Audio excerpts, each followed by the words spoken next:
예, 그럼 두 번째 강연 우리 정세희 선생님 모시고 이야기 듣도록 하겠습니다. 그 질의응답은 다 끝나고 나서 두 분 앞에 모시고 한꺼번에 하도록 하겠습니다.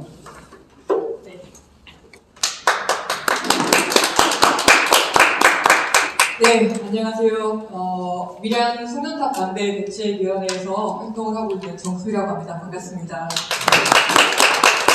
제가 부산 지역 활용도, 제가 밀양 대책이, 그러니까 집회위원으로 좀 결합을 하고 있으면서, 어쨌든 밀양 이름으로 여러 활동들을 하고 있는데, 그럼에도 불구하고 제가, 부산의 탈핵운동을 이야기를 하는 이유는, 제가 그간 오랫동안 부산에서 활동을 해왔어요. 부산에서 오랫동안 활동을 해오고, 최근 2년 정도 전부터 이러저러한 이유로 부산의 활동을 좀 그만두고, 근데 밀양의 일을 못 그만뒀어요. 어르신들의 그 눈빛을 차마 이제 뿌리칠 수 없어가지고 지금 밀양의 일을 좀 계속 하고 있는 상황인데요. 근데 그러다 보니 어쨌든 오늘 이렇게 부산 지역 탈핵운동에 대한 좀 이야기를 좀 하게 되었습니다.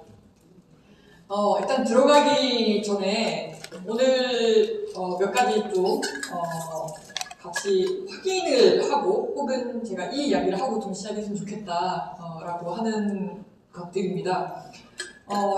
방사능의 위험이 사실 우리 오감으로 이렇게 오감으로 확인이 될 수 있는 것들이 아니잖아요.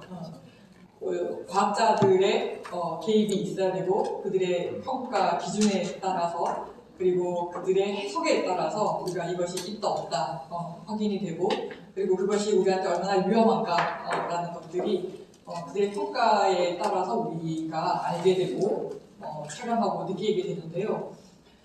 중요하게는 그것 이외에 핵발전소로 인한 위험과 불평등이라는 것들이 사실 핵산업계에 의해서 오랫동안 사실 존재하지 않는 것으로 마치 방사능과 마찬가지로 핵발전소로 인한 위험과 불평등이 사실 오랫동안 사회적으로 가려져 왔고 그리고 그것을 이제 보이지 않도록 하는 여러 장치들이 개발되어 왔다라고 좀 생각을 하고 있어요. 오늘 그거에 대한 이야기가 한 내용의 한 축이라고 얘기를 할 수 있을 것 같은데요. 예를 들자면 지금 이게 우리나라 핵발전소 우리나라 전체에 있는 핵 관련한 시설들의 이제 현황입니다. 이 그림은요 원자력 안전 정보 공개 센터라고 하는 정부에서 운영을 하는 홈페이지에 나와 있는 자료인데요. 여기 지금 빨갛게 동그라미가 된 지역들이 핵발전소가 운영이 되고 있는 지역입니다. 그리고 빨갛지는 않지만 핵발전소가 비슷하게 생긴 것들이 있죠. 요거는 그러니까 소형 원자로들이 들어가 있는 곳이에요. 핵발전소를 건설하기 전에 먼저 작은 원자로를 먼저 지어서 이렇게 운영을 한 곳도 있고, 그리고 지금은 산업용이라던가 아니면 의료용 이제 방사선 이렇게 동위원소들을 이제 만드는 어떤 그런 시설들이라고 볼 수 있을 것 같은데요. 오늘은 주요하게 이렇게 빨간색으로 되어 있는, 그러니까 지금은 SMR이라는 이렇게 새로운 이 발전소 이렇게 유형에도 이야기가 되고 있는 상황에서 이런 발전소들을 지금 뭐라고 부르냐면 대형 핵발전소, 대형 원자로 이렇게 얘기는 해요. 여기 지금까지 이런 것들이 다 핵발전소라고 이야기를 해 왔는데요. 이 핵발전소들이 전국에 몇 군데 있는 것 같나요? 여러분들 눈에는? 26개. 아니요, 몇 군데 있는 것 같나요? 몇 개 지역에 있는 것 같나요? 그렇죠. 그림상으로는 딱 5개 있어 보이죠. 이게 핵발전소로 인한 위험과 불평등을 사람들 눈에서 시야에서 사라져버리게 하는 거. 그 위험이 이게 법률적인 용어로는 용인할 수 있는 정도의 위험이라고 이야기를 하더라고요. 그 위험을 용인한다라는 것이 사실 그 인근에 있는 지역 주민들 그리고 시민들인데 이 용인할 수 있는 수준이라는 것은 시민들이 결정하지 않아요. 법률에 따라서 전문가들이 결정을 하게 되는데 그러한 과정에서 이제 그 발전소가 있는 지역들이 이제 그 위험을 용인하고 있는 이 지역들이 이렇게 지금 포진이 되어 있는데. 이 위험들이 보이지 않는 위험, 그리고 사람들에게 인지가 되지 않도록 하는 장치 중에 하나입니다. 이 그림이거든요. 대표적인 그림이에요. 지금 이 그림상으로 보면 핵발전소가 있는 지역들이 마치 5개로 보입니다. 그렇죠? 5개로 보이지만 사실 여기 고리 원전이라고 되어 있고 세울 원전이라고 되어 있는 데는 사실 한 지역이에요. 이 천주교를 비롯해서 이렇게 종교계 이렇게 순례단이 생명평화 순례단이 이 발전소 지역을 이렇게 이 순례를 하게 될 때 부산을 꼭 방문을 하시는데 그때 보게 되는 발전소가 고리 원전과 세울 원전인데 이 발전소는 붙어 있습니다. 행정구역상 부산과 울산 경계 지역에 있어가지고 핵발전소가 점점 이렇게 늘어나게 되면서 부산에서 시작해가지고 울산까지 걸쳐서 이렇게 발전소가 쭉 이어져 있는데요. 그렇게 해서 이게 한 군데 지역에 있고 그렇게 발전소가 지금 10기가 있습니다. 핵발전소가 10기가 있고 이렇게 한 군데 지역 그리고 월성 그리고 한울 그리고 한빛 이렇게 되어 있는데요. 이처럼 지도상에서 발전소가 마치 그 멀리 떨어져 있는 것처럼 보이게 하는 것 이게 한 가지가 있고 그 다음에 두 번째 발전소 이름들이 고리 원전이죠. 세울 원전입니다. 월성 원전이고 한울 원전이고 한빛 원전이에요. 이 중에 고리 원전이나 월성 같은 경우에는 예전부터 이 발전소를 만들 때부터 그 발전소 이름이 고리 원전이었고 월성 원전이었어요. 그 이유는 고리 같은 경우는 고리라는 마을에 핵발전소를 지었어요. 그래서 고리 원전이거든요. 그리고 여기 월성이라는 곳은 여기가 예전에는 월성군이었어요. 그러므로 이제 이 발전소 이름이 월성 원전이라고 지어졌거든요. 근데 사실 요 위에 있는 하늘 원전은 후쿠시마 사고 이전까지만 하더라도 이 지역의 발전소 이름은 울진 원전이었어요. 후쿠시마 사고가 나기 전에 이 발전소 이름은 영광 원전이었어요. 이 두 개의 원전에 비해서 요 두 개의 원전 이름 듣는 순간 어디에 딱 떠올라요? 지역 어느 동네구나 라고 하는 것들을 바로 알 수 있죠. 이 발전소 이름들이 후쿠시마 사고 이후에 발전소 이름들이 다 변경이 됐어요. 물론 이 핵발전소로 인해서 고통받고 있는 지역 주민들이 더 이상 핵발전소로 인해서 우리 지역에 너무나 부정적인 피해가 발생을 하고 있다. 예를 들자면요, 핵발전소 사고가 나고 어머니 크게 탓하잖아요. 기장에서 팔고 있는 미역들이 안 팔려요. 횟집에 손님들이 안 와요. 기장 멸치 안 팔려요. 이것들을 주기적으로 계속 경험을 하다 보니까 후쿠시마 사고 이후에 주민들이 굉장히 많은 요구들을 통해서 발전소 이름을 바꿨어요. 근데 주민들이 요구했기 때문에만 이 발전소 이름이 바뀌었을까요? 한수원의 이해도 굉장히 맞아떨어지는 거예요. 이제는 한빛 원전이라고 생각하면 한참 생각해. 그 발전소 어디 있지? 어디 있는 발전소라는 거야? 그나마 우리는 타월에 관심 있는 사람들이기 때문에 이 발전소가 어디 있는지를 기억하려고 하고 어느 지역에서 이 문제가 생겼다라는 것들을 확인을 하려고 하지만 실제 많은 국민들은 한빛 원전에서 지금 사고가 났습니다. 한빛 원전에서 어린아이 키만큼만한 구멍이 발생했습니다. 이런 기사가 나도 이제 시민들은 그 발전소가 어디 있는지를 몰라요. 왜? 이 이름을 보고는 알 수가 없거든. 후쿠시마 사고 이후에 발전소 이름이 하늘 원전으로 바뀌고 한빛 원전으로 바뀌었습니다. 그리고 고리 원전, 월성 원전 바꾸지 않았어요. 왜냐? 애초부터 저 이름은 사람들이 알 수가 없는 발전소들이에요. 심지어 부산에 있는 사람들조차도 후쿠시마 사고 이전에는 고리 원전 뭐라고 얘기하면 부산 인근에 핵발전소가 있습니다. 이렇게 얘기를 했어요. 부산에 있다라는 생각조차 하지 못했어요. 왜냐면 저 이름을 통해서는 이게 부산에 있는 핵발전소다라고 사람들이 생각을 못했거든요. 그리고 후쿠시마 사고 이후에 최근 2-3년 전에 고리 핵발전소부터 시작을 해가지고 쭉 이어진 발전소가 행정구역을 넘어가서 울산으로까지 확장이 되었어요. 부지가 점점 커져가지고. 그리고 그 부지에 있는 발전소 이름을 새로 바꿨습니다. 세울 원전이라고. 이거는 애초부터 시작해가지고 이름을 아예 지역을 떠올릴 수 없도록 이렇게 이름을 바꿨어요. 그렇게 해서 지금 요 지역 이렇게 고리, 세울, 월성, 한울, 한빛 요 홈페이지에 들어가면 이렇게 우리나라에는 핵발전소 사이트가 5군데가 있습니다. 라면서 이야기를 하면서 사람들은 생각을 하죠. 어딘지 모르겠다. 부산 이야기를 잠깐 하게 될 건데요. 제가 아까 그 고리 핵발전소라고 이렇게 저는 표현을 하고 있습니다. 제가 TV 토론회나 이런 데 종종 이렇게 나가면 핵발전소를 추진하려고 하는 사람들과 맞붙잖아요. 이 사람들이 내 말을 고치지 않는 이상 나랑 대화하지 않으려고 해요. 핵발전소가 아니라는 거예요. 원전이라는 거예요.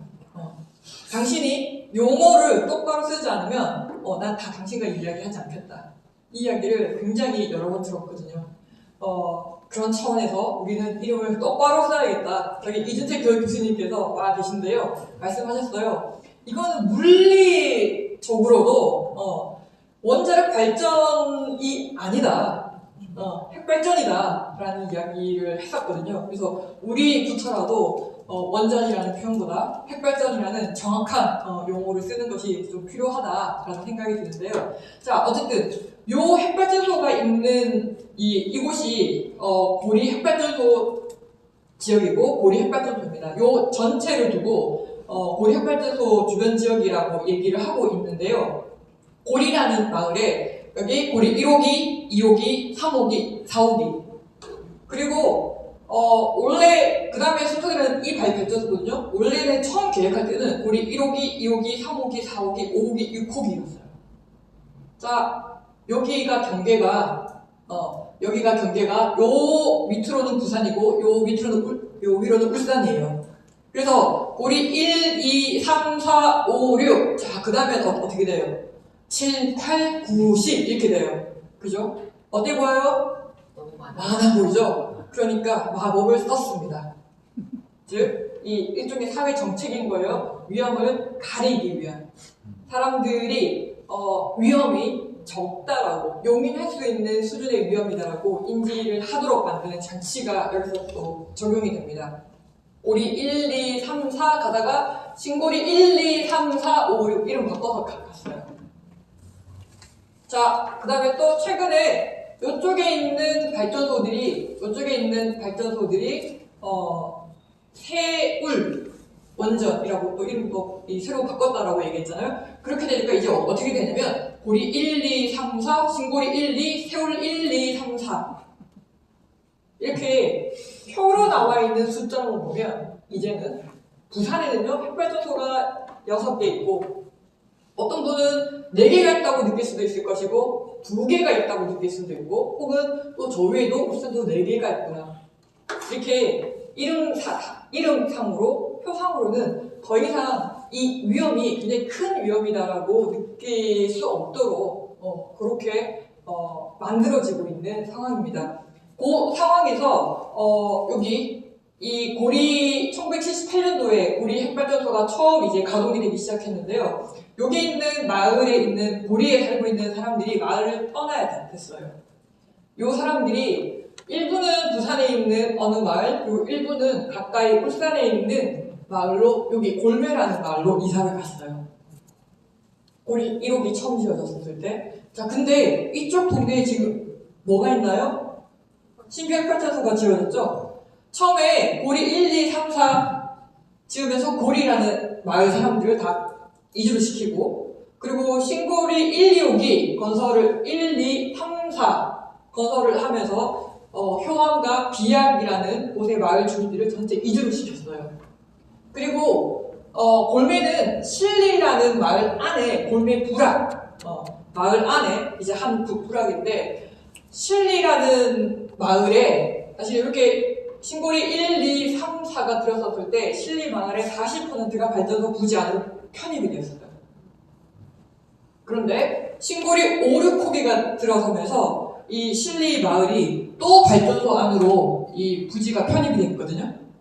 그러면서 이 골매 사람들이 또 이사를 가야 됐어요. 즉 고리 1호기로 인해서 이주를 갔던 사람들이 골매로 이주를 했는데 신고리 5, 6호기로 인해서 이 골매분들은 또 이주를 했습니다. 그렇게 핵발전소로 인해서 계속 쫓겨나는 지역 주민들이 여기에 지금 살고 있는데 우리는 그 내용을 사실 잘 모릅니다. 이런 상황에서 지금 정부는 그리고 핵산업계는 그렇게 얘기하죠. 부산에 6개의 핵발전소가 있고 울산에 4개의 핵발전소가 있다고 이야기를 합니다. 어쨌든 요 핵발전소 지금 오늘 이야기하게 되는 발전소 지역이 이렇게 구성이 되어 있고 여기에 핵발전소 가장 가까이에 길천마을이 있고 그리고 핵발전소 가장 가까이에 시으리 마을이 있다라는 것을 여러분들이 좀 기억을 해줬으면 좋겠습니다. 그래서 이제 요거는 그렇게 해서 지금 부산에 있는 지금 부산 지역의 핵발전소 관련된 이렇게 현황들이고요. 여기까지가 행정구역상 부산이에요. 그래서 부산시는 그렇게 얘기합니다. 부산에 핵발전소 6개 있습니다. 뒤에 있는 요 울산에 있는 핵발전소를 부산에 있는 핵발전소라고 행정적으로는 그렇게 판단하지 않아요. 부산에 있는 발전소는 여기에 이 6개입니다. 하고 이야기를 하고 있어요. 울산도 마찬가지예요. 울산은요, 핵발전소가 지금 이렇게 4개밖에 없습니다. 이렇게 얘기를 해요. 그렇지만 울산은요, 울산은 이렇게 고리 핵발전소 10개에 둘러싸여져 있고요. 그리고 또 울산 위쪽의 경계선에는 경주에 있는 월성 핵발전소, 거기 6개의 핵발전소가 가동이 되고 있고, 거기 또 핵폐기장도 있습니다. 그렇게 핵발전소 반경 30km 안에 울산은 16개의 핵발전소가 있어요. 근데 법률상 그리고 행정적으로는 이 지역에는 핵발전소가 4개밖에 없어요. 안 위험하죠. 요긴할 수 있는 위험이라고 얘기를 하고 있는데 정말 울산 시민의 입장에서는 그렇게 요긴할 수 있는 위험으로 그렇게 참고 넘어갈 수 있는 것일까요? 자, 그 얘기를 좀 계속 한번 해보도록 하겠습니다. 그리고 또 두 번째는요, 요거를 좀 기억을 해줬으면 좋겠어요. 오늘 우리의 이야기들을 통해서 1945년 무슨 일이 있었습니까? 무슨 일이 있었어요? 광복을 떠올리십니까? 그렇죠. 광복. 어떻게 광복할 수 있었나요? 일본의 히로시마와 나가사키에 핵 무기가 떨어짐으로 해가지고 우리가 광복할 수 있었다라고 이야기를 하죠. 탈핵을 하는 사람의 입장으로 1945년은 다르게 또 기억을 해줬으면 좋겠습니다. 전 세계에 야만의 무기인 핵 기술이 처음 사용이 된 해이기도 합니다.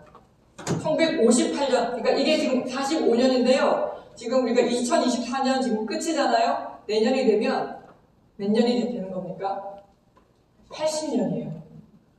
전 세계에서 이 야만의 이 파멸의 기술이 사용이 된 지 80년입니다.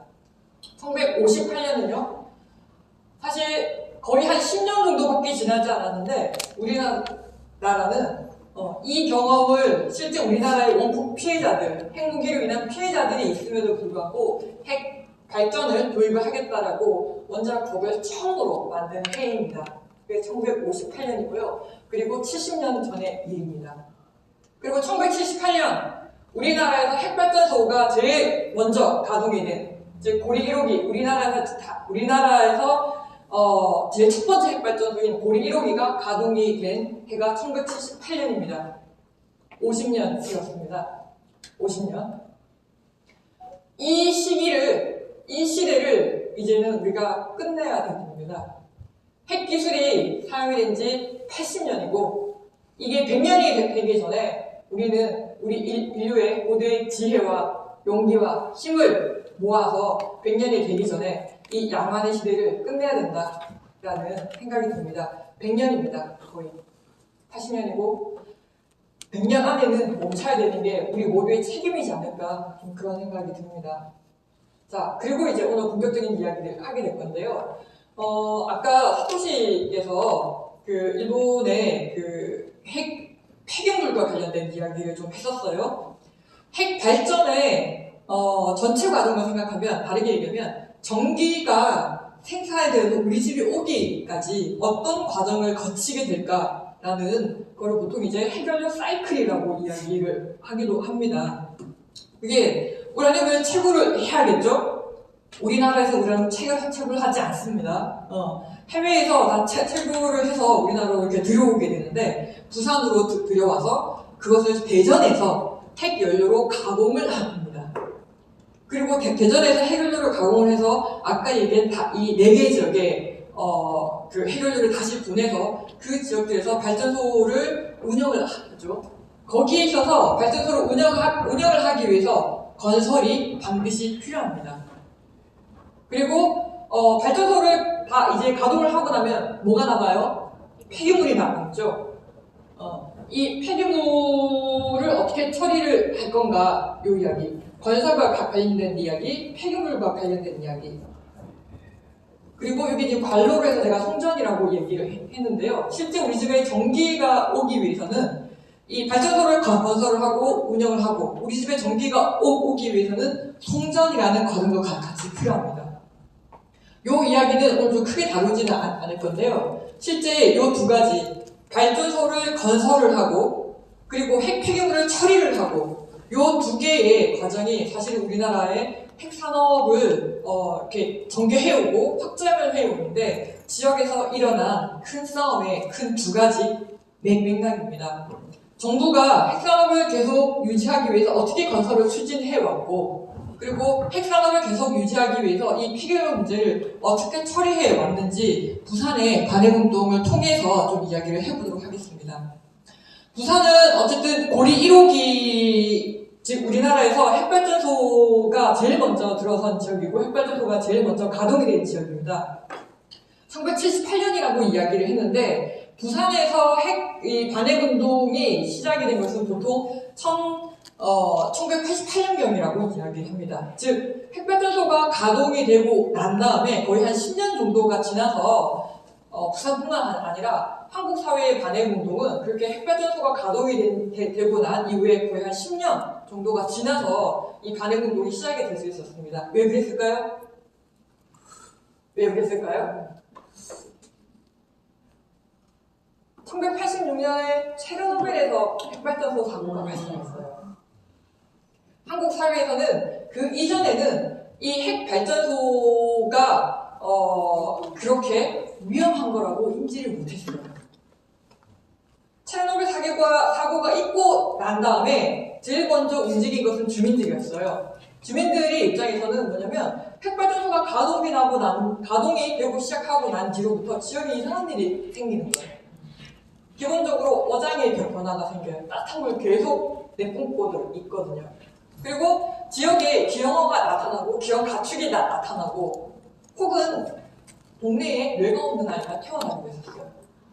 그것은 영광의 사례인데 이렇게 핵발전소가 가동이 되고 난 다음부터 지역에서 벌어지고 있는 이 이상한 일들이 이상하다라고 생각을 하고 있었는데 체르노빌 사고를 통해서 그것이 그 핵발전소 사고가 일어나고 방사능으로 인해서 주변 지역이 오염이 되면 어떤 일이 벌어지는지 체르노빌 사고를 통해서 많이 언론을 통해서 알려지게 됐어요. 그때 주민들이 우리 지역에서 일어나고 있는 이 이상한 일들이 핵발전소 때문이 아닌가? 라고 하는 의심을 하기 시작했고 그것을 바탕으로 해서 주민들 운동이 나타나기 시작을 했어요. 그런 상황 속에서 부산에는 그러니까 주민들이 그렇게 움직이고 있음에도 불구하고 부산을 비롯한 전국에서는 사실 그때 당시 한국 사회에서는 한국 사회의 민주, 독재 시대를 끝내고 이 민주사회를 만드는 것이 이 한국 사회의 굉장히 큰 이슈였기 때문에 사실 주민들의 목소리, 주민들의 이 어려운 상황, 이 처지를 가지고 사실 한국의 이 그 사회운동이나 혹은 이제 시민사회라고 하는 영역에서 이렇게 관심을 기울이기가 좀 굉장히 어려운 상황이었어요. 그렇지만 우리 한국 사회가 87년 이후에 민주사회가 되었다 이런 이야기들을 하고 있잖아요. 그 뒤에 조금씩 이제 여유를 가지면서 지역에서 이제 일어나는 여러 이제 문제들에 관심을 가지고 거기에 참여하기 시작을 하는데요. 부산에는 그때 어떤 일이 발생을 했냐면 핵발전소가 가동을 하면서 생긴 핵 폐기물들을 아까 길천마을 기억나십니까? 고리 핵발전소에서 가장 인접해 있는 가장 가까운 마을인 길천마을에 야산에 파묻었다는 것이 발각이 됐어요. 주민들 마을에. 물론 주민들 마을에 갖다 파묻은 건요, 그 핵연료는 아니에요. 핵연료는 아니고 이 발전소 안에서 썼던 장갑이라던가 그것을 포함해서 미량의 방사능이 이렇게 섞여 있는 그런 물질을 이렇게 갖다 버렸는데 가난한 시절이다 보니까 주민들이 그 다라이를 보고 그 고무 장갑을 보고 가져다 썼어요. 당구고. 그 시절에는 그렇게 이렇게 넉넉한 생활이 아니었기 때문에 발전소에서 야트막하게 내다버린 지금은 전문적인 용어로 중저준위 폐기물이라고 얘기하거든요. 중저준위 핵폐기물이라고 얘기하는데 그것들은 주민들이 이렇게 들춰보니까 장갑인 거예요. 다라인 거예요. 그거 들고 집에 와가지고 김장 담그고 생활하고 그런 생활을 꾸렸어요. 그거를 이후에 어쨌든 그것이 이제 핵폐물이다 라는 거를 주민들이 뒤늦게 이렇게 알게 되면서 지역에서 몇 군데 이런 이제 핵폐물을 불법으로 매립해 놓은 것들을 주민들이 알게 됩니다. 그러면서 이게 부산 지역에 처음으로 이때 그 반행운동에 좀 출연을 하게 되는데요. 이때 주민들은 이 핵폐기물 불법 매립 사건뿐만 아니라 이미 이때는 고리 1, 2, 3, 4, 5기가 건설이 거의 다 끝난 시기여서 지역의 그 경제적으로 이제 피해가 좀 크게 오는 상황이었거든요. 왜냐면 건설붐이 그전에는 한참 불었었어요. 핵발전소 건설한다고 정부에서 많은 노동자들이 들어와가지고 고리에서 이렇게 생활을 하고 있던 시기였는데 발전소 건설이 다 끝나니까 어떻게 돼요? 이 산에 물 밀듯이 샥 이렇게 빠져나가겠죠. 건설을 할 때는 몰랐는데 건설을 다 끝나고 난 다음에 지역이 엉망진창이 되어 있는 거예요.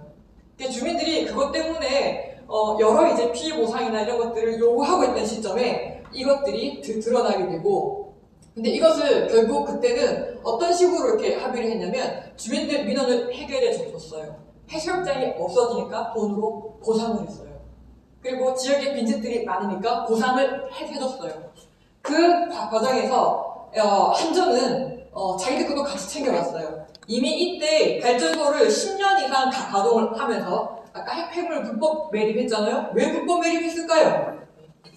창고가 가득 찼거든요. 안에 발전소 안에 중저준위 핵폐기물을 넣어놓는 그 창고가 이미 가득 차고 있었어요. 10년 정도 가동을 하니까.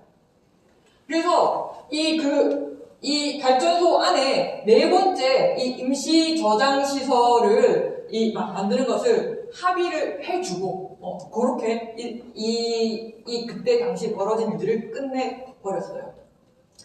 근데 이제 이게 주민들 간의 일이라면 이 사건을 통해서 부산에서는 처음으로 이 핵발전소가 지금 우리 지역에 있고 이게 우리 안전을 굉장히 심각하게 해치는 문제구나 라고 하는 문제의식들로 이렇게 시민운동이 처음으로 이렇게 좀 발휘된 사건이고요. 그 뒤에 1994년에 어떤 일이 벌어지냐면 기장에 핵 폐기장을 짓도록 하는 그 유치운동이 일어남으로 해가지고 지역에 핵 폐기장 반대 운동이 이제 급격하게 일어나게 됩니다.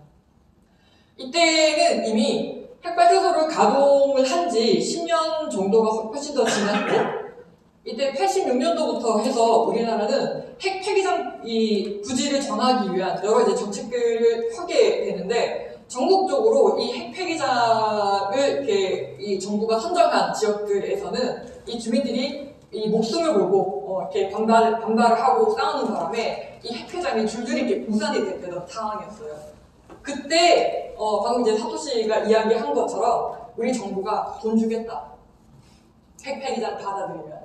그랬더니 이 기장에서도 이 핵 폐기장을 유치를 하고자 하는 이 그룹들이 생긴 거예요. 이 그룹들이 생기면서 이 지역에는 핵 폐기장에 들어서겠구나라고 이렇게 반대 운동이 급속하게 일어났는데 6,000명이 모여서 주민 6,000명이 모여서 시위를 했어요. 경찰서도 불태웠고요. 그리고 이 유치를 주동하던 찬성하는 사람들의 집을 완전 포위해서 못 살도록 만들었어요. 더 이상 이 동네는 못 살도록. 그러니까 그런 일들이 벌어졌었는데 어쨌든 그때 지역의 부산에서도 이 핵폐기장을 막아내기 위한 싸움을 부산에서도 같이 주민들과 함께 진행을 했습니다. 근데 이게 끝이 아니었어요. 이때 핵 단지와 저지 운동이 이제는 이게 끝나고 난 다음에 3년 뒤에는 이제는 지역에 핵 발전소를 더 짓겠다라는 거예요. 이때까지만 하더라도 고리 1, 2, 3, 4, 5개밖에 없었어요. 근데 이미 고리 1, 2, 3, 4, 5기 말고 이때는 이미 전국적으로 고리, 경주, 울진, 영광 이렇게 네 군데 핵발전소가 가동이 되고 있던 상황이었는데 이미 이미 81년도부터 정부는 전국의 9개 지역에 신규로 핵발전소 지역을 선정을 하려 했었어요. 근데 체르노빌 사고가 나면서 그들 지역에서 이 주민들이 핵발전소를 받을 수가 없는 거예요. 왜냐면 이 지역을 어떻게 망치고 이 지역을 어떻게 위험에 빠뜨릴지 모르니까 이 주민들이 다 반대를 해온 건데, 그렇게 발전소 부지를 정하지 못한 상황에서 정부가 선택한 방식은 돈을 줄 테니 기존에 있는 발전소 지역들의 기존에 있는 발전소를 더 짓도록 하는 거였어요. 이때부터 시작해가지고 아까 얘기했던 고리 1, 2, 3, 4, 5, 6, 7, 8, 9, 10 요때 그 일이 벌어지게 됩니다. 이때 울산 부산의 기장과 그리고 이제 인접해 있는 울산의 서생면 주민들이 정말 열심히 거의 한 10년이 넘게 이 싸움을 했었어요. 거의 1997년에서 2005년까지 거의 10년 가까이 이 싸움을 진행을 했었는데 결국 졌어요. 왜냐면 주민들이 그렇게 저항을 하고 싸웠음에도 불구하고 법률적으로 주민들이 동의를 받을 필요가 없는 거예요. 안 받아도 돼. 그러다 보니 법원에서 이 핵발전소를 추진하고 건설을 하고 이렇게 한 이 과정들이 법률적으로 아무 문제 없다라고 대법원에서 판결까지 이렇게 해주니까 주민들의 저항이 사실 아무런 소용이 없는 거예요. 그러면서 이 과정을 통해서 부산에는 그렇게 신고리 이때 당시에 신고리 1, 2, 3, 4, 5기까지 총 8개의 건설이 확정이 되었습니다. 이때 부산과 울산에서 굉장히 많은 시민들이 이 핵단지와 저지 운동에 함께 했음에도 불구하고 결국 이제 법률적인 그런 과정들로 인해서 모두 이제 끝나버린 거죠. 져버렸어요. 그때 주민들을 비롯해서 환경단체들 역시 반핵운동 역시 이 싸움이 정말 힘들구나. 우리는 계속 시달려왔어요. 88년부터 94년, 97년에서 2005년 그리고 법률로서 이렇게 핵산업계를 지지하고 가능하도록 하는 이제 제도들이 다 마련되어 있다 보니 사실 우리는 어떻게 해야지 이길 수 있는지 모르게 된 거예요. 자, 그 상황에 2006년과 2007년 요거 끝나자마자 바로 뒤에 어떤 일이 또 벌어지냐면요. 이제는 핵발전소를 신규로 더 짓는 것뿐만 아니라 수명이 다한 핵발전소를 수명 연장을 하는 일을 또 처음으로 또 시작을 하게 됩니다. 부산에서는 이것을 수명연장이라고 얘기를 하는데요. 수명연장 반대운동을 저희가 하긴 했지만 이미 굉장히 많이 힘이 빠졌고 이것이 사회적으로 이렇게 많이 동의를 얻고 힘을 얻고 그렇게 할 수 있는 싸움은 아니었습니다. 그렇게 굉장히 그 시민단체 내에서도 이 수명연장을 막아내기 위한 싸움을 크게 확장시키지 못하고 좀 싸움이 어쨌든 좀 그렇게 져버리는 형태로 끝나버렸었는데요. 요 국면을 지나면서 한국의 반핵운동은 어떻게 평가를 받았었냐면 체르노빌 핵사고 이후에 폭발적으로 형성된 반핵운동이 요 기점을 지나면서 거의 했다, 망했다 이렇게 평가를 받았습니다. 전국에 사실 반핵운동을 하는 사람이 10명도 남아있지 않았었어요. 체르노빌 사고가 1986년에 일어났습니다. 86년, 96년, 2006년 거의 20년 만에 사실 반핵운동을 하는 사람들이 거의 이제 사라져버리는 상황으로 좀 이어진 거죠. 난 이것이 지금 그런 일이 다시 반복되지 않을까 다시 우려가 되고 걱정이 됩니다. 후쿠시마 사고 이후의 상황을 좀 보도록 할게요. 후쿠시마 사고가 발생했습니다. 이 후쿠시마 사고가 발생을 하면서 부산을 비롯해서 전국적으로 이렇게 반핵운동이 좀 다시 형성이 될 수가 있었는데요. 2011년에 후쿠시마 사고가 나고 방사능비가 그때 부산을 비롯해서 전국에 내려섰습니다. 기억나실 거란 생각이 들어요. 그리고 오염수. 이 원자로를 사고가 계속 진행이 되고 있었고 마이크 쓰기 마이크 유선 마이크 쓰시면 네네.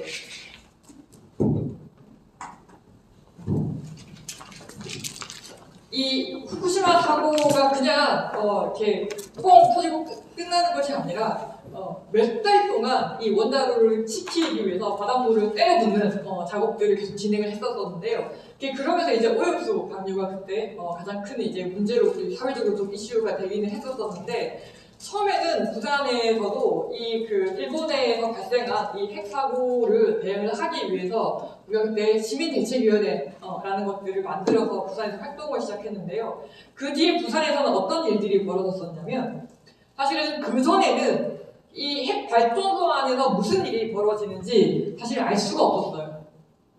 사실은 그들은 전문가들이 하는 일이다라고 이렇게 여기면서 사실 시민들에게 보고를 할 필요조차 못 느끼고 있었어요. 우리가 가장 자주 들었던 얘기가 뭐냐면, 우리가 얘기하면 공개하면 다 당신들 압니까? 보여주면 알아요? 아까 보리 1호기 수명 연장 반대 운동을 2006년, 2007년도에 했다고 얘기했었습니다. 그때 수명 연장하기 위해서 작성한 안전성 평가 보고서 공개해라. 공개를 안 했어요. 끝내 공개를 안 했는데, 그때 공개를 안 하면서 한 얘기가 뭐냐면, 보여준다고 해서 알아요? 모른다는 거였거든요. 그러면서 그들은 이 정보도 공개하지 않고 시민들의 요구도 아주 당당하게 시민들을 무식하고 모른다, 보여줘도 모른다라는 이야기를 하면서 거부를 해왔습니다. 근데 그러다 보니 그 이전에는 사람들이 관심이 없었는데, 이 계속 발전소에서 사고가 일어나는 거예요. 발전소에서는 늘 사고가 일어나요. 근데 사람들이 관심을 받지 못했어. 근데 이때 후쿠시마 사고 이후부터 일어난 사고들에 대해서는 사람들이 관심을 가지고 보기 시작하는 거예요. 맨날 일어나던 사고가 거기에서 그 사고가 계속 발생해요. 왜 일어나는 거지? 왜 계속 발생하는 거지? 또 뿐만 아니라 이때 어떤 일이 있었냐면 고리 3, 4호기에 납품이 되고 있던 어떤 부품이 중고 부품으로 이렇게 확인이 된 거예요. 이게 뭐냐면, 발전소에서 사용하고 폐기된 부품을 발전소로 빼내겠다가 다른 업체가 그것을 마치 새 것인 것처럼 이렇게 납품하는 사건이 발각이 되었습니다. 그리고요, 이건 그 다음에 걸 좀 볼게요. 사고를 이렇게 쭉, 그에서 있었던 일들이 좀 보면, 뿐만 아니에요. 여기 또 어떤 사건이 있으면 짝퉁 부품이 있어요. 이거는 뭐냐면, 발전소에서 이렇게 이 검증을 받은 부품의 설계도를 빼내가지고 다른 업체가 이렇게 이 검증을 받지 않은 업체가 그렇게 설계도를 빼낸 거를 가지고 이 부품을 만들어서 납품을 해요. 그걸 짝퉁 부품 사건이라고 합니다. 이런 게 드러나기도 했고, 이게 2012년이에요. 근데 2013년에는 어떤 일까지 벌어지냐면, 발전소 안에 들어가는 케이블, 이때 발전소 안에 들어가는 케이블은요, 어떤 기능을 하냐면요, 전기를 공급하는 것 뿐만 아니라 발전소 안전과 관련된 이렇게 모든 신호들을 관리하는 이렇게 중요한 케이블이 있는데, 얘는 굉장히 고온, 고압을 겪는데 되는 이렇게 안전과 관련된 안전과 직결에 대한 중요한 케이블인데, 이 케이블의 시험 성적표를 위조를 했어요. 이거는 뭐냐면, 이 케이블은요, 원래는 이 발전소는 설계 수명이, 발전소를 지을 때 수명이 보통은 초기의 발전소들은 한 30년 동안 운영을 한다고 생각을 하고, 발전소를 설계를 하고, 부품도 거기에 맞춰서 만들고 시험 테스트하고 이제 그렇게 해서 발전소를 지었거든요. 30년짜리에서 40년짜리로 늘어났어요. 근데 신고리 3, 4호기 때부터 시작해서는 이 발전소가 60년짜리 이렇게 설계 수명이 이렇게 바뀌게 돼요. 근데 요 제어 케이블은 40년짜리 케이블인 거예요. 60년짜리는 전 세계에도 이게 유례가 없는 케이스다 보니까 여기에 들어가는 케이블은 이미 만들어지지도 않았고, 그리고 테스트도 거치지 않았는데 마치 테스트를 거쳤다라고 가짜로 성적서를 만들어서 제출하고 납품을 한 거예요. 그때 신고리 1, 2, 3, 4 그리고 월성, 신호성 1, 2 이렇게 시험 성적서를 위조를 한 가짜 케이블을 깔았다라는 게 확인이 되었고요. 근데 신고리 3, 4, 5개만 이 케이블의 길이가 1200km 정도가 된다고 해요. 발전소 안에. 그만큼 이 케이블이 엄청나게 이렇게 들어가는데 그거 다 뜯어냈어요. 이것으로 인해서 발전소를 멈추고, 그러니까 신고리 1호기 같은 경우는요, 가동 중인 발전소를 멈추고 케이블 다 뜯어내고 새 케이블 넣었고요. 신고리 3, 4호기 같은 경우도 거의 완공을 앞두고 있다라고 하는데, 이 그 완공을 앞두고 있다라고 하는데도 발전소 케이블 다 뜯어내가지고 다시 집어넣었어요. 이것으로 인해서 경제적 피해가 당시에 12조에 달했다라고 이야기를 하고 있습니다.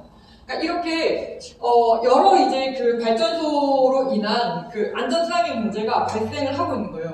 그들만의 즉 이제 후쿠시마 사고 이후에는 사실 사람들이 발전소에서 어떤 일이 벌어지고 있는지, 사고가 벌어지고 있는지 자기들끼리 짜고 중고 부품을 납품하고 짝퉁 부품을 납품하고 케이블 시험 청구서를 위조하고 이런 일들이 사실 사람들이 몰랐는데, 이때부터 후쿠시마 사고 이후부터 사람들이 관심을 가지고 들여다보게 되고, 그리고 내부에서 이 그 비리에 대한 제보들이 터져 나오기, 그러니까 이제 골만 터진 거죠. 이제 이런 것들이 드러나기 시작을 하면서 우리 사회에 이제 큰 변화를 맞게 됩니다. 근데 어쨌든 2011년도 같은 경우에는 이 후쿠시마 사고에 대한 대응을 좀 중심으로 해서 일을 좀 진행을 했다면, 근데 2012년도에 큰 사건이 발생을 하게 됩니다. 하나는요, 부산에서 어떤 일이 발생을 했냐면, 부산에 녹산공단이 있었어요. 이 공단에는 방사선 물질을 이용을 한 그 검사를 하는 여러 기계 장치들이 있는데, 여기 안전 장치를 제대로 혹은 관리 감독을 제대로 하고 있지 않아서 방사선이 바깥으로 다 새고 있었던 거예요.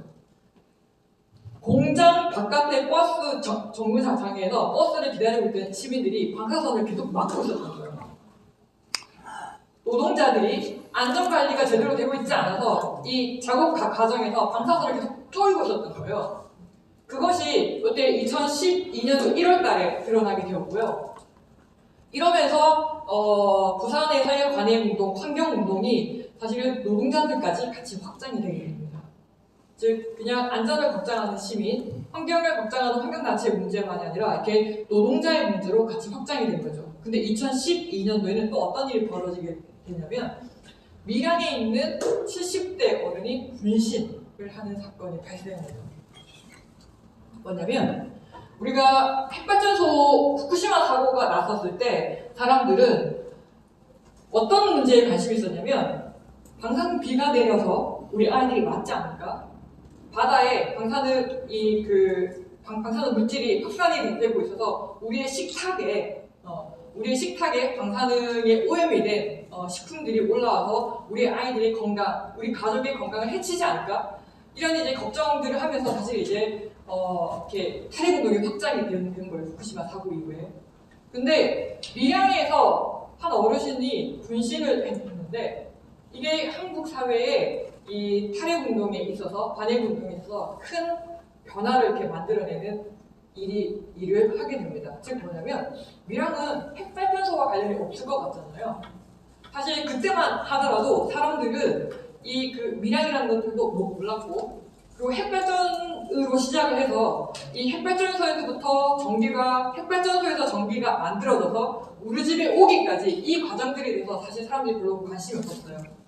밀양은 어떤 지역이냐면, 핵발전소와 대도시 사이, 그러니까 이때 대도시는 좀 더 밀양에서 가까운 대도시는 대구거든요. 대구는 발전 시설이 없어요. 발전소가 없어요. 이 지역은 우리 전국에서 전력 자립도가 제일 낮은 지역이에요. 그러다 보니 이 지역에, 다른 얘기하면 도시에 있는 지역에 전기를 공급하기 위해서 발전소와 도시 그 사이에 있는 지역 중에 하나가 바로 밀양이었던 거죠. 밀양은 전 세계에서 가장 큰 규모의 송전탑이 지어지는 지역이었어요. 왜 제일 큰 규모의 송전탑이 지어지겠어요? 멀리 보내기 위해서? 그것도 있지만, 밀양의 송전탑이 제일 큰 규모의 송전탑이 지어진 이유는 부산에 있는 이 핵발전소의 규모가 커졌기 때문이에요.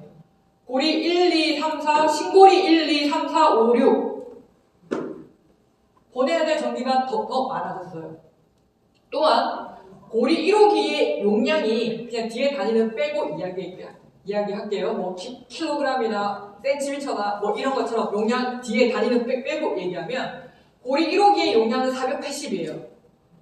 근데 그때 당시 밀양 송전탑을 건설하고 있던 당시에 싱고리 3, 4, 5기의 용량은 1,400이에요. 어때요? 이게 발전소의 용량과 1,200입니다. 발전소의 용량이 이제 2배 이상이 되는 거예요. 고리 1호기에 비해서. 그래서 예전에는 이 송전탑에 크게 세 가지 단위가 있어요. 154 그리고 3, 4, 5kV, 765kV. 그 이전에는 작은 단위 송전탑으로만 가능했는데 이제는 발전소 용량 자체가 커지는 거예요. 예전에는 핵발전소 1개였지만 지금 1개 짓는다라고 얘기하면 예전에 발전소 3개 짓는 거하고 비슷한 효과를 만들어내는 거예요. 그러다 보니까 송전탑이 크게 커질 수밖에 없는 거예요. 이러한 송전탑이 아파트 한 30층 높이의 이 송전탑이 부산 기장 고리에서부터 시작을 해가지고 밀양을 지나서 창녕까지 이렇게 쭉 이어지는 이 송전탑이 만들어진 거예요. 주민들이 우리 집에 이 송전탑이 건설이 되는데 처음에는 이게 들어서는 줄도 몰랐어요. 왜냐면 그걸 적극적으로 알리지 않았거든요. 이 주민들에게 적극적으로 알린 사항이라고 생각하지 않았어요. 그냥 주민들 한 20명, 30명 정도 모아놓고 주민들한테 알렸다. 주민들의 의견을 수렴했다. 그렇게 생각했어요. 정부와 한전은. 근데 주민들이 이 송전탑에 들어선다라는 사실을 알고 저항을 하기 시작을 하면서 이 주민들이 이 송탑이 문제가 해결이 안 되는 거예요. 해결이 안 되는 상황에서 이 이치우라는 밀양의 70대 어르신들이 분신을 하신 거거든요. 내가 죽어야지 해결이 되겠다. 그 얘기는 뭐냐면 내가 죽어야지 이렇게 큰 사건을 일으켜야지만 사람들이 관심을 가지겠구나 라고 하면서 이렇게 분신을 하신 건데요. 이게 밀양에 있는 어르신들이 이 2012년도에 이거 잠깐만요. 밀양 어르신이 이렇게 분신을 하면서 사실 그때 즈음에 밀양에 있는 어르신들이 부산을 찾아왔어요. 우리 동네에 송전탑이 문제가 되고 있는데 이 문제를 해결하기 위해서는 핵발전소 문제가 해결이 돼야 되겠다. 우리가 탈핵에 함께 할 테니 당신들도 송전탑 문제에 좀 함께 해결해달라라는 이야기를 하면서 부산에 찾아왔었어요. 2011년도 12월 달에. 근데 그때만 하더라도 부산의 문제가 너무 컸고 그리고 핵발전소 문제와 송전탑 문제가 그렇게 크게 관련이 있는 거다라고 환경단체에서 활동하고 있는 저조차도 사실 그 문제를 그렇게까지 확장돼서 생각을 못했습니다. 근데 이 어르신이 돌아가시면서 정신이 번쩍 들었거든요. 실제 이제 이 밀양 어르신들의 이야기가 사회적으로 알려지게 되면서 이 사람들이 밀양에서 무슨 일이 있었는가를 관심 있게 확인하게 된 거죠. 2005년부터 주민들이 싸우고 있었고, 그리고 이미 2011년도 경에는 한전이 산에 있는 나무를 베기 시작을 했고, 그것을 막기 위해서 2008년도부터 주민들이 매일 새벽마다 산에 올라서 나무를 끌어안고 이 송탑을 못 짓도록 오랜 싸움을 하고 있는 상황이었어요. 그러면서 이 주민들이 왜 그런 혹독한 싸움을 계속 하고 있고 한전과 계속 전쟁을 치르고 있느냐, 핵발전소 때문인데 그 핵발전소로 인해서 우리가 단지 위험뿐만 아니라 이 핵발전소로 인해서 누군가 고통받고 있는 사람들이 있구나라는 것들을 알게 되었습니다. 그것이 부산에서는 어떤 일이 있었냐면요. 그해 2012년도 말이에요. 서울대학교에서 원전 주변 지역 주민 역학조사 결과를 발표했습니다. 이게 뭐냐면 80년대 후반에 체르노빌 사고 이후에 핵발전소 주변 지역에 있는 주민들이 우리 지역에서 일어나고 있는 이 이상한 일들이 핵발전소 때문이 아닐까? 라고 생각을 하면서 이 발전소 이 4개 지역에 있는 주민들이 다 문제의식을 가지고 더 이상 핵발전소 짓지 마라, 우리 지역 핵발전소 못 짓는다, 이런 이야기들을 하고 있을 때 그때 정부가 주민들한테 약속한 게 그거였어요. 자, 그렇다면 주민들의 건강 상태가 어떠한지를 우리가 계속해서 추적해서 검사를 해보고 있습니다. 그렇게 해서 20년 동안 조사를 진행한 그 결과가 하필이면 이때 발표가 되었어요. 저 발표의 결과에 따르면 핵발전소 주변에 살고 있는 사람들의 특히나 여성의 경우에 있어서는 유방암의 경우에 있어서는 2.5배 높게 발병을 할 수 있다 라는 내용을 담고 있었습니다. 이것을 통해서 핵발전소 주변 지역에 살고 있는 사람들이 집단 소송을 하고 이제 그렇게 좀 시작을 하게 됐었는데요. 즉 그렇게 밀양의 이야기를 통해서 그리고 또 이렇게 그 주변 지역 주민들의 역학조사 결과를 통해서 핵발전소 주변 지역 주민들이 집단 소송을 하는 과정들을 통해서 많은 시민들이 이제 인지를 하게 되는 거죠. 우리가 편하게 쓰는 전기가 단지 위험뿐만 아니라 누군가에게 위험과 희생을 강요하고 있는 일이구나라고 하는 것들을 이때 2012년도를 이제 경과를 하게 되면서 많은 시민들이 좀 알게 되게 됩니다. 그러면서 부산에서는 이게 단순하게 이게 그 후쿠시마 사고로 인한 대응뿐만 아니라 이게 그 고리 1호기를 폐쇄시키고 그리고 이제 부산을 핵 위험으로부터 이렇게 벗어나고자 하는 여러 일들을 좀 해야 된다라는 어떤 문제의식들을 가지게 됩니다. 이때 2012년도에 국회의원 선거가 있습니다. 그리고 그해 대통령 선거까지 있었고요. 또 그 뒤에는 2014년도 같은 경우는 전국 동시 지방선거가 있게 됩니다. 부산에서는 이 과정들에서 적극적으로 이제 개입을 하게 되면서 실제 어떤 일들이 벌어지냐면 2012년도에는 45개 전체 지방자치단체들에서 탈핵에너지 전환 도시 선언이라는 것들이 하게 됩니다. 지자체에서.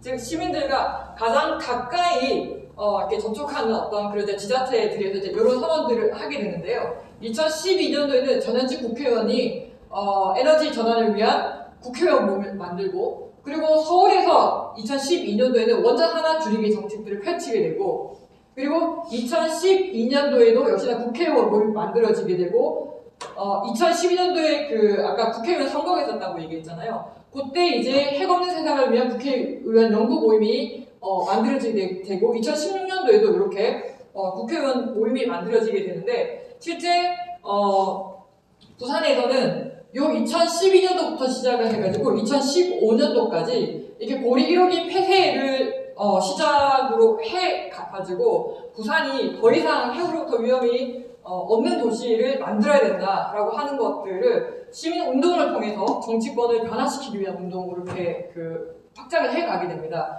그 과정에서 2015년도에 박근혜 대통령 때 고리 1호기를 폐쇄하기로 이렇게 결정을 했고요.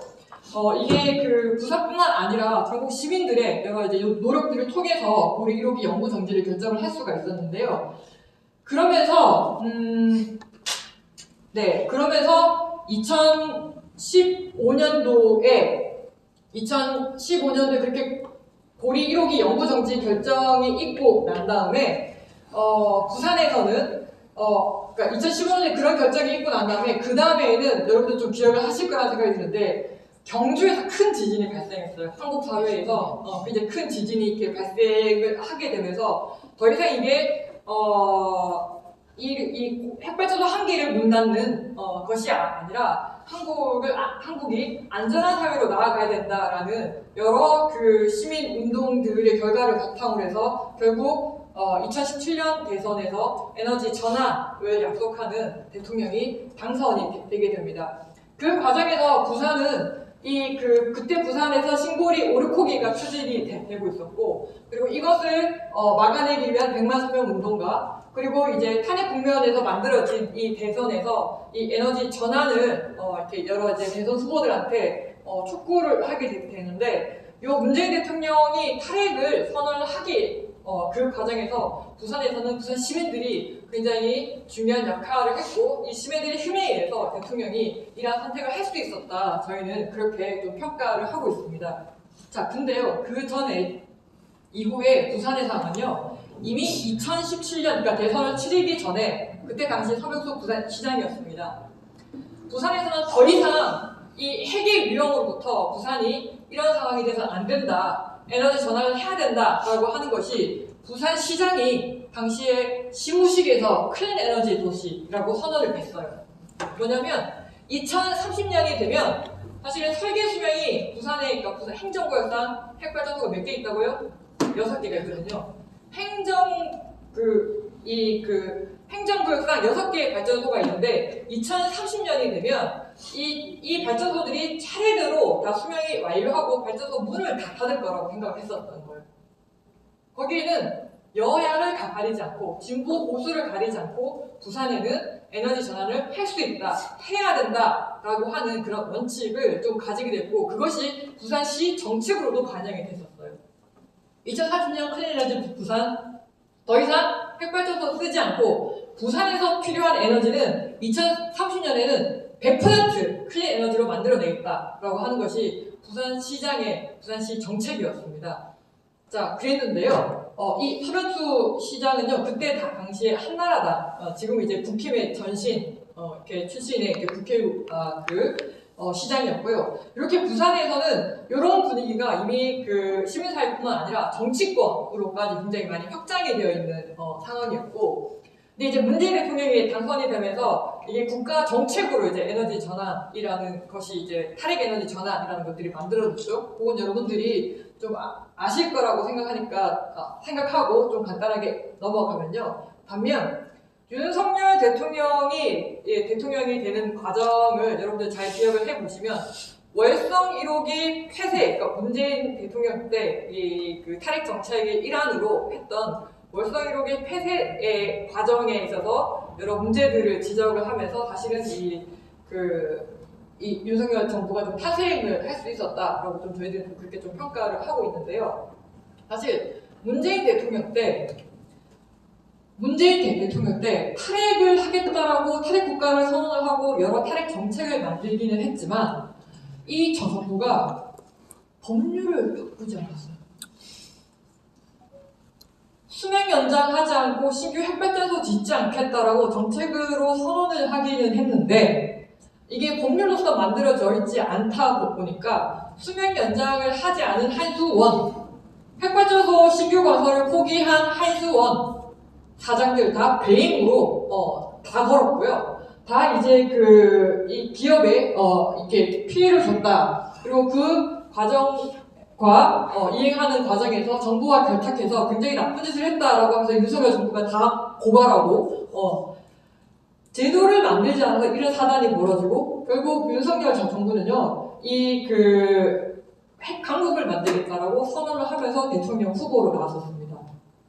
근데 이 사람이 대통령이 당선이 될 무렵에 전 세계적으로 어떤 일이 벌어졌나? 우크라이나와 러시아와의 전쟁이 벌어졌었는데 러시아는요 우크라이나 핵발전소를 공격했습니다. 저게 제일 먼저 탈환했죠. 핵발전소가 어떻게 문제가 될 수 있는가라고 이야기를 할 때 오랫동안 전쟁이 나면 이 핵발전소는 공격의 대상이 될 수 있습니다 라고 많은 사람들이 이야기를 해왔어요. 근데 핵산업을 운영하는 사람들은 절대 그런 일이 일어나지 않는다라고 이야기를 했어요. 지진으로 천재재해로 핵발전소 사고가 일어나다 절대 일어나지 않는다고 했어요. 후쿠시마에서 일어났습니다. 전쟁으로 인한 사고 절대 없을 거다. 공격을 받을 일이 없을 거고 공격을 받는다고 하더라도 얘는 위험에 빠지지 않을 거다. 우크라이나 전쟁을 통해서요 핵발전소가 공격이 되고 있고요. 공격을 받을 수 있다라는 사실이 우리는 경험을 통해서 지금 한번 확인을 하게 됐는데요. 유럽에서는 난리가 났습니다. 뭐냐면요. 어떻게 난리가 났냐면 유럽에서 제일 큰 규모의 핵발전소가 공격을 다 당했더라는 거예요. 우크라이나 공격을 받은 핵발전소가요. 우크라이나 자포로지에라는 곳에 있는 발전소인데 이쪽에 핵발전소 6개 있습니다. 근데요. 세계 탑10 대형 핵발전소가 몰려있는 지역 1등, 3등, 4등 사실은 1, 2, 3 지금 다 우리나라가 하고 있어요. 어디? 고리에 8개 한울 8개, 한빛 6개 저거 고리예요. 지금 10개 되었습니다. 그리고 한울에도 곧 이제 8개에서 10개로 이렇게 변할 거예요. 우리나라가 다 1, 2, 3등 하고 있거든요. 유럽에서 제일 큰 핵발전소 단지가 공격당했다라고 이야기를 하고 있는데 지금 우리나라는 유럽에서 큰 그 핵발전소 단지보다 더 많은 핵발전 단지를 우리는 한국에 보유를 하고 있습니다. 자, 그리고 그때 또 어떤 일이 또 벌어졌냐면요. 한참 선거운동을 하고 있는데 울진에서 정말 듣도 보도 못한 엄청난 산불이 발생을 했었어요. 저때 대통령 후보가요 가서 뭐라고 이야기하냐면 불 나가지고 주민들이 너무 걱정이 되는 거예요. 핵발전소에 불이 옮겨 붙을까봐. 실제 핵발전소 바로 앞에까지 산불이 확 번졌거든요. 이 소방 헬기들이 소방 당국이 제일 먼저 보호한 게 뭐냐면요. 핵 발전소 주변으로 이 소방차 쫙 대열시켜놓고 불이 못 번져오도록 하는 것. 그리고 두 번째는 핵발전소에서 시작이 된 송전탑 주변으로 헬기로 물을 계속 때려오고 있어요. 왜냐? 핵발전소가 사고가 나면 안 되니까. 전기 공급이 끊기면 어떻게 될까요? 핵발전소에서 전기 공급이 끊기면 송탑이 어쨌든 문제가 생겨서 이 전기 공급이 끊기면 발전소가 사고가 날 수 있을 뿐만 아니라 대도시에는 한꺼번에 블랙아웃이라고 하는 엄청난 규모의 대정전 사고가 발생하는 거예요. 그래서 불을 끄는 것보다 사실은 핵발전소와 송전탑을 보호하는 게 제일 첫 번째 임무였어요. 이때 엄청난 이 산불이 발생을 했었을 때 실제 주민들도 그걸 많이 걱정을 했거든요. 윤석열 대통령이 주민들 찾아갔어요. 이 불이 났었을 때 바로 다음 날. 주민들이 뭐라고 이 후보에게 부탁을 했냐면 이 산불이 발전소로 번지지 않도록 최선을 다해주세요. 라고 할머니가 이 대통령 손을 붙잡고 이야기를 했는데 이 대통령은요 그때 뭐라고 얘기했냐면 알겠습니다. 문재인 대통령이 짓지 않겠다라고 한 신한우 1호기 빠르게 건설 재개해 가지고 지역의 일자리를 산불이 나서 살기 힘드실 텐데 그 일자리를 창출해 주겠습니다. 네, 실제 이 사람이 그렇게 해서 대통령이 당선되고 난 다음에요. 네, 최강국 국가를 추진하겠다. 그러면서 바로 새 정부의 에너지 정책을 발표를 했습니다. 제일 먼저 한 게요. 신한울 3, 4호기 건설 재개한 거였습니다. 그리고요, 또 얘기한 게 뭐냐면요. 핵발전소 임기 내에 18개 수명 연장을 하겠습니다. 문재인 대통령은요, 정책 발표했는데 법안 안 만들고 안 바꿨어요. 근데 얘는요, 대통령 되자마자 바로 시행령 법 개정했습니다. 어떻게 개정했냐면요, 원래는 수명 연장, 수명이 다하면, 이렇게, 수명이 다하기 2년 전에 수명 연장 신청을 해야 되거든요. 그거를 5년 전에서 10년 전, 5년 전부터 수명 연장을 이 수명이 완료되기 5년 전에 수명 연장 신청을 해야 되는데 이것을 10년 전으로까지 확장을 시켰어요. 즉 수명 완료되기 10년 전에 수명 연장 신청을 할 수 있도록 그렇게 법을 바꿨거든요. 바꾸면 어떻게 되냐면요. 얘는 2번 수명 연장 할 수 있어.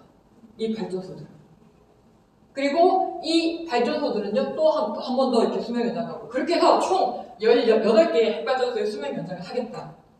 부산에 있는 고리 2호기는 그래서 두 번 수명 연장하겠다. 10년. 고리 3호기도 10년.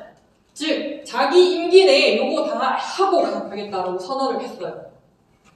그리고 지난 11월 달에는요, 수명 연장 한번 하면 10년 동안 허가하는 것이 아니라 20년 동안 허가할 수 있도록 법을 바꾸는 것을 준비를 하겠다라고 발표를 했었어요. 또 정말 자기 기간 내에 핵발전소 18개를 수명 연장을 하는데 10년 수명 연장이 아니라 20년 수명 연장을 아예 내가 박아놓고 법적으로 확정시켜놓고 제도적으로도 얘네들 다 통과시켜놓고 가겠다. 다행히 탄핵되는 거라며요. 얼마나 답답인지 모르겠습니다. 여기에 어쨌든 지금 좀 문제가 생긴 상황인데 어쨌든 얘는 되자마자 법부터 바꿨어요. 또 뿐만 아닙니다. 고준이 특별법도 만들다고 얘기했습니다. 86년도부터 고준이 핵 폐기장을 만들려고 했는데 그걸 계속 못했어요. 그럼 어떻게 할까요? 핵 폐기장 부지를 못 정했어. 지금 일본과 마찬가지인데요. 핵 폐기장 부지를 못 정하면 정부가 선택할 수 있는 방법은 뭐냐면 또 기존에 있는 발전소 안에 계속 보관하겠다는 거예요. 그게 특별법 안의 핵심 내용입니다. 즉, 돈 얼마나 주면 너희들 받을 거야. 이런 얘기를 지금 관사서 지역마다 다 하고 다 다니고 있어요.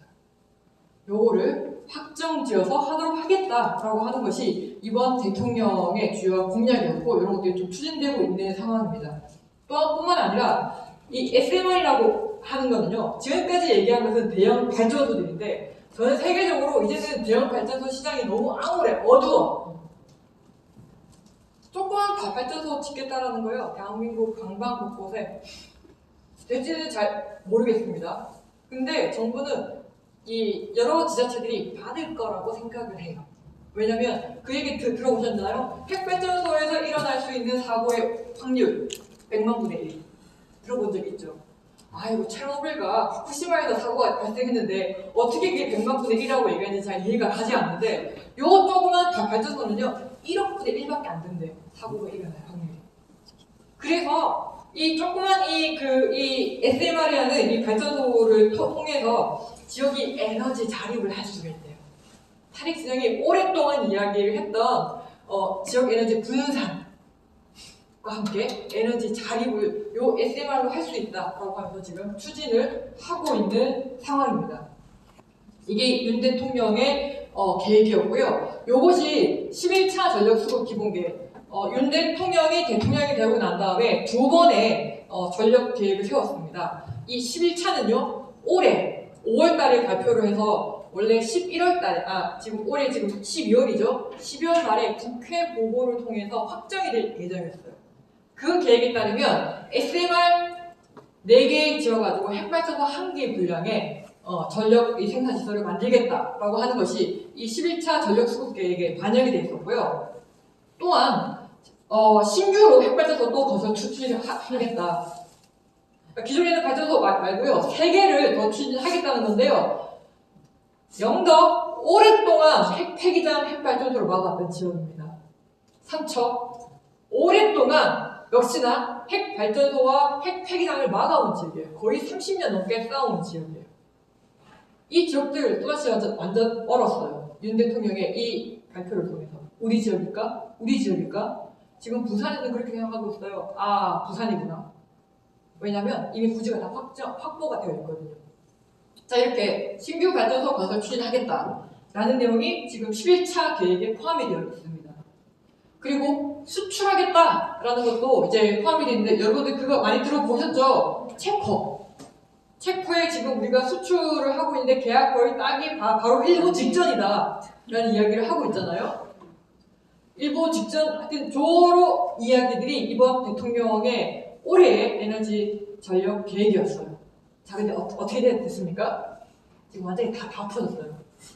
국회 보고도 못하고 있는 상황이고요. 사실 밀양에서는 올해 이 11차 정기본 계획이 발표가 됐었을 때 이거 반드시 막아야 된다. 이거 막아야겠다라고 하니까 어떤 분이 그렇게 얘기하시더라고요. 왜? 밀양에서 왜 설쳐? 여전히 아직까지 이 핵발전소 문제를 밀양의 문제로 이렇게 생각하지 못하는 분들이 계시더라고요. 밀양 주민들은 송료탑 문제지만 이 송료탑 뭐 때문에 시작하는 거다? 핵발전소 때문에 시작하는 거고 대형 발전소 때문에 시작하는 거다라고 밀양 시민들은 분명하게 인지를 하고 있습니다. 그러면서 밀양 문제가 다시 반복되지 않기 위해서는 왜냐? 11차 정기본에 핵발전소 신규를 더 짓겠다고 했잖아요? 그거 지으면요 송사 또 필요해요. 왜냐? 울진에 있는 핵발전소를 계속해서 늘어나면서 울진에는 765 2개 지어지고 있거든요. 지금 또 지어지고 있어요.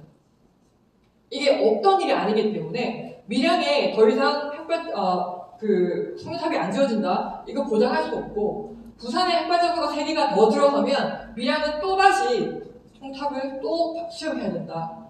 원천 봉쇄해야 된다. 라고 하면서 저희가 올해 밀양 행정대집행 10년 행사할 때 저희가 제목을 그렇게 해서 핵폭주 원천 봉쇄 결의대회 만들었었습니다.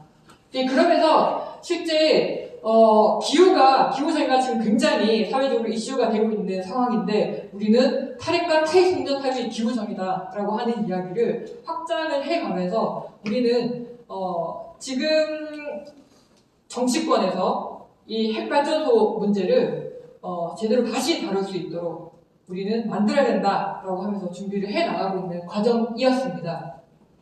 지금 보면요. 수명 연장과 관련해서는 지금 아까 지금 윤석열 정부가 18개 핵발전소 수명 연장을 하겠다라고 이야기했잖아요.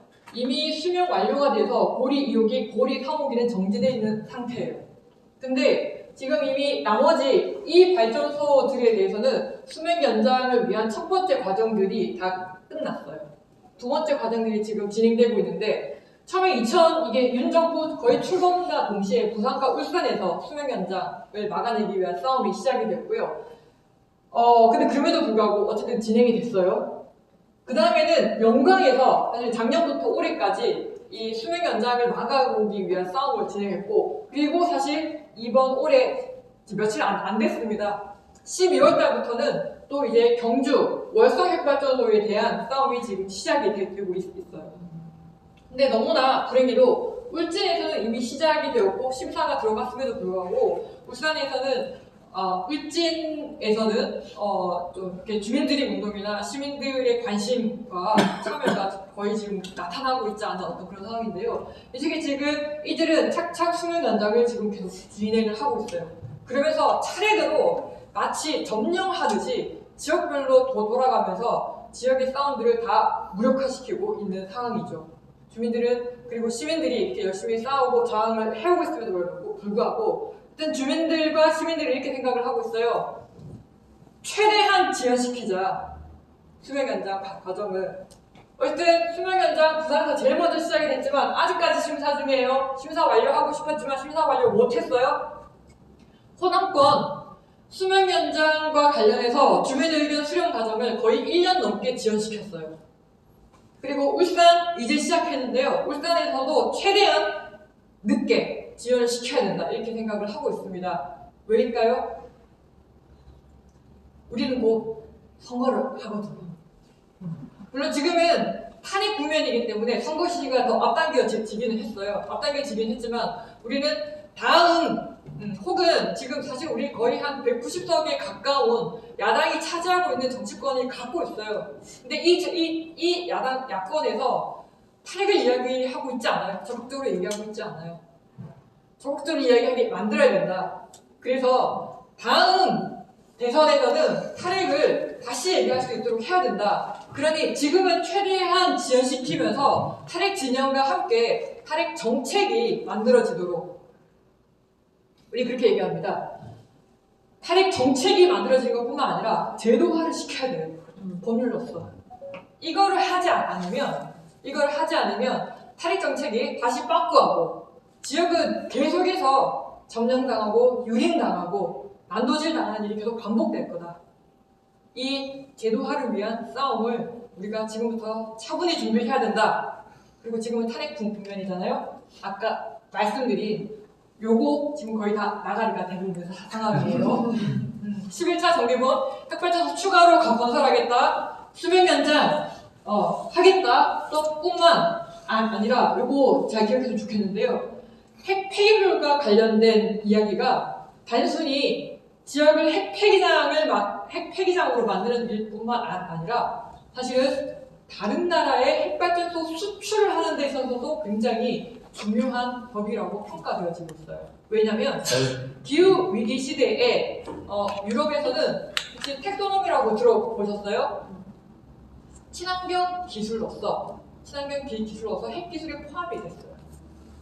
그 얘기는 뭐냐면 친환경 기술로 핵 기술이 포함이 되기 위해서는 핵 폐기물을 처리할 수 있는 계획과 제도를 반드시 갖고 있어야 돼요. 유럽에서는. 즉 뭐냐면 이거를 핵 폐기물을 처리할 수 있다라는 확고하고 정확한 계획과 플랜을 갖고 있어라. 그래야지만이 이게 친환경 기술이 될 수 있다. 다른 말로는 유럽에서는 그런 방식이 있고 기술이 있고 제도가 있다는 것을 어느 나라도 그래서 확고하게 얘기하고 있지 못해요. 그렇기 때문에 그걸 갖고 있으면 우리가 친환경이라고 말해줄게 라고 하는 것이 텍소노미의 내용인데 우리나라가 이 특별법이라는 것들을 통해서 그 조건을 갖추고자 하고 있어요. 우리나라에만 핵발전소 안 지어지면 됩니까? 다른 나라에도 핵발전소 지어지는 것, 특히나 우리나라 기업이 가서 우리나라 정부가 가서 이 그 핵발전소를 짓는 이 행위도 우리는 반드시 막아내야 된다고 생각을 하고 있습니다. 그 과정에 있어서 이 고준위 특별법을 막아야 되는 이유가 그렇게 수출 문제와도 같이 연동이 되어 있다라고 이렇게 좀 기억을 해주시면 좋을 것 같은데요. 이러한 것들이 우리는 한꺼번에 바꿀 수 있는 기회, 다르게 얘기하면 우리가 엄청나게 집중을 해서 이 지금 새로이 만들어지는 이 정치적 국면이 만들어진 이 시기에 탈핵을 다시 한번 힘 모아서 목소리 높여 이야기해야 될 때다라고 생각을 하고 있습니다. 그 과정에 여러분도 좀 잘 기억해 주시고 그리고 힘 모아 달라고 할 때 함께 힘 모아 주시고 그렇게 해갔으면 좋겠습니다. 여기까지 하겠습니다.